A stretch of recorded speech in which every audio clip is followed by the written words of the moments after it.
something like $45,000 per student. Yes, you have these tremendous differences. And so you have students who are sitting in computer labs where a class is no more than about 20 people.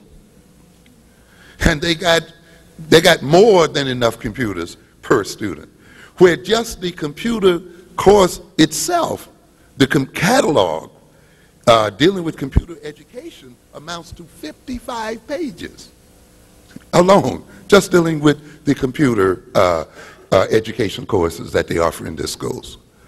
So what do you got going on here? Ethnic groups, class groups, using their power to maintain their power and to maintain their differences.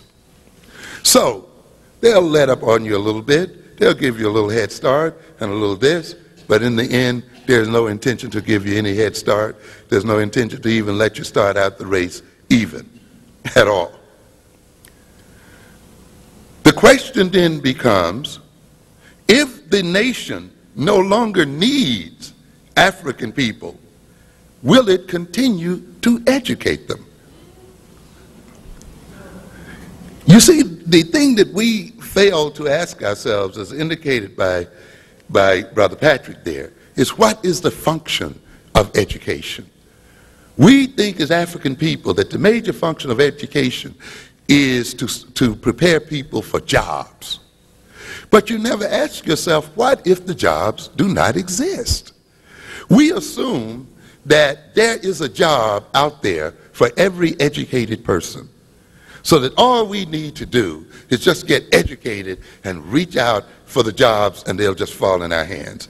But this is another myth.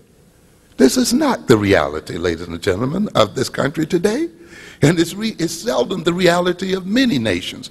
There are many nations and there are countries today where the supply of educated people far exceeds the number of jobs available for those people. As a matter of fact, one of the reasons why we have a large number of immigrants in this country today is because there is little opportunity for educated immigrants in their own countries. The average immigrant coming into this country today, in other words, I believe if my figures are not wrong, but they're in the ballpark, my last reading was that 46% of the immigrants coming into the United States today have college degrees. This compares with something like 18% of native-born blacks with college degrees.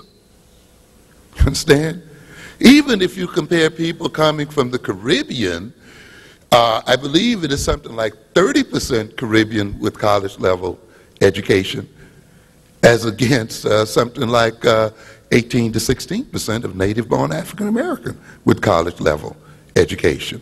And when you look at black males, you're comparing something like 30% of Caribbean educated people as against something like 13% African American males. So there's a major question that is buried in these statistics.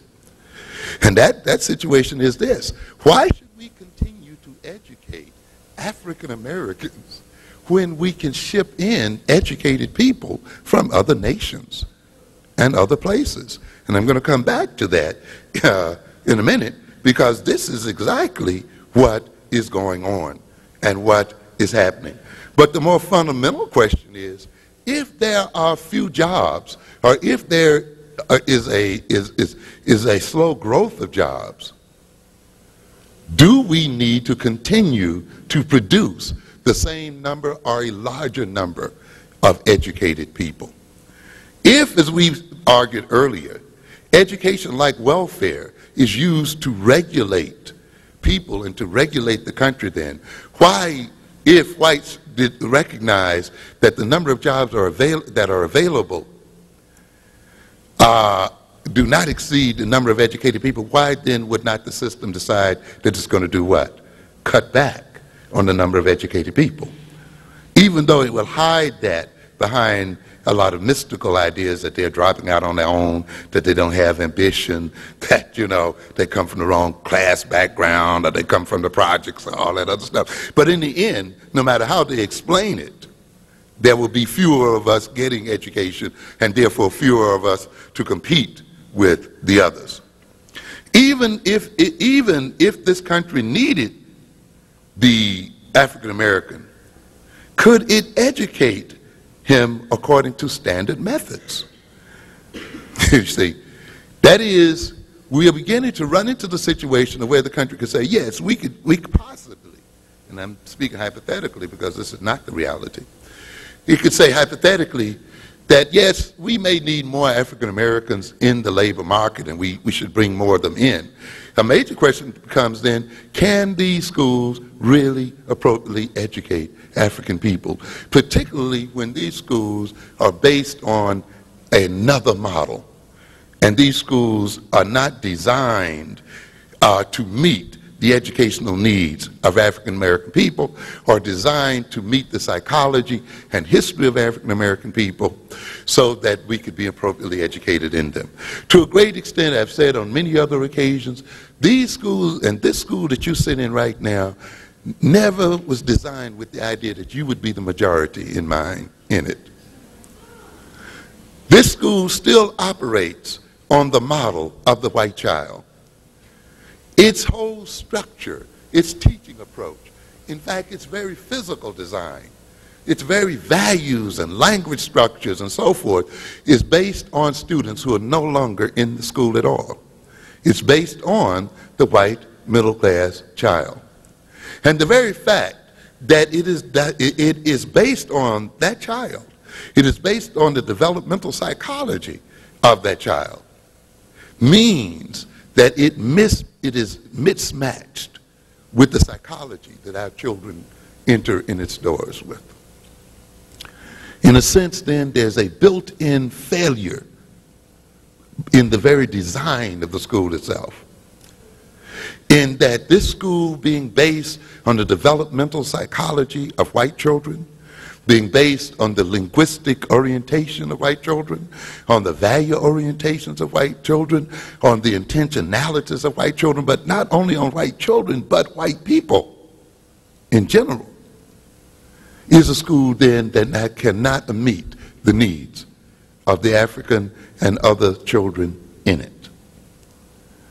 And the major question then is America and is New York City willing to change the structures of these schools so that it can actually appropriately educate our children? What is the appropriate education for our children? Is there any need, actually, for these schools to actually be changed to better educate our people, if there's not much need for our people in the workforce? So is the struggle that we are having, trying to bring in so-called multicultural education, African-centered education, really a struggle that is prolonged, not because the other side does not understand the value of that education, but maybe because the other side actually does understand it?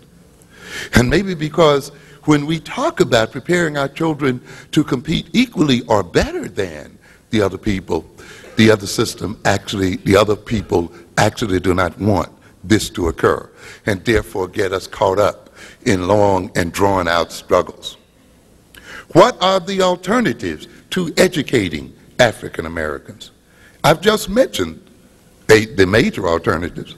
The major alternatives to educating our people is to ship in educated people from elsewhere, and therefore forget about the funding and the true education of black people, and make school a big babysitting operation and let you hang in here until you drop out and then blame yourself for not continuing.